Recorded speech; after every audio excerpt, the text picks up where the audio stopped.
Bonjour à tous amis turfistes, j'espère que vous allez bien. On se retrouve ce mercredi 18 octobre en Champagne sur l'hippodrome de Reims. Je vous partage donc ma sélection de 5 chevaux. Un quintet qui sera donc en réunion 1 à Reims. La course 1, il y aura 16 partants sur les 2550 mètres pour cette 12e étape du Grand National du Trot. Une course réservée aux chevaux âgés de 5 à 10 ans ayant au moins gagné 40 000 € avec un recul de 25 mètres à 305 000 €. Ils seront donc 11 à s'élancer du premier échelon de départ et 5 à devoir rendre la distance. Même s'il n'est jamais facile de rendre la distance sur cette piste rémoise, priorité aux deux candidats les plus riches et notamment au leader du classement de ce GNT, Gaspard d'Angis, le numéro 16. Il a déjà remporté 5 étapes et compte remporter sa 6e étape aujourd'hui en l'absence de son dauphin Horace Dugoutier. Il est en grande forme et prendra le départ avec l'intention d'accroître son avance au classement. Ce sera donc ma base.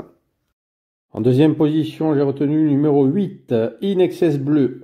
Après 2 courses de rentrée, il trouve ici un bon engagement afin de préparer au mieux son meeting hivernal. Le pensionnaire de Laurent-Claude Abrivard est toujours en retard de gain et va s'élancer du premier échelon de départ. Donc attention, il retrouve Alexandre Abrivard avec qui il compte 15 podiums en 24 associations, dont 9 victoires. Ce trotteur de qualité devrait montrer son vrai visage et sera aussi à suivre cet hiver.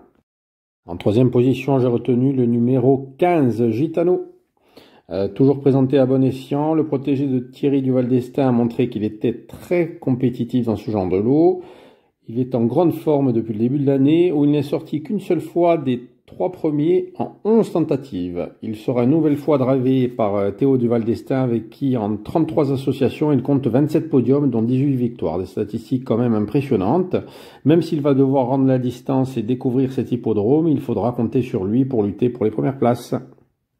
À la 4e place, j'ai retenu l'un des plus riches du premier échelon de départ, c'est-à-dire le numéro 10, Gaëlic du Rocher. Cet élève de Franck Leblanc n'a plus à faire ses preuves dans ce genre de lot. Il se plaît énormément encore à droite, où lors de ses 5 dernières tentatives, il a toujours fini dans les 4 premiers. Et adore particulièrement cette piste de Reims, où il compte 3 podiums en 3 tentatives, dont une victoire. Benjamin Rochard sera aux commandes, et lui aussi connaît un bon pourcentage de réussite sur cet hippodrome. Pour terminer ma sélection, en 5e position, j'ai retenu le numéro 4, Gaz d'Ocagne. Le protégé de Gilles Curren se retrouve à un hippodrome corde à droite où en 4 tentatives, il s'est imposé 2 fois. Il sera de nouveau associé à Gabriele Gilormini, avec qui il compte 11 podiums en 19 tentatives, dont 7 victoires, ce qui est quand même pas mal du tout. Et en s'élançant avec 25 mètres d'avance, il peut largement intégrer la bonne combinaison de Quintet Plus. Et il faut noter que son entraîneur est assez confiant et en attend une belle course. Je vous résume donc ma sélection. Le 16, Gaspard d'Angis. Le 8, In Excess Bleu. Le 15, Gitano. Le 10, Gaëlic du Rocher. Et le 4, Gaz d'Ocagne. Donc voilà les amis. Je vous remercie d'avoir regardé ma vidéo. Je vous souhaite un bon mercredi. Et je vous dis à après.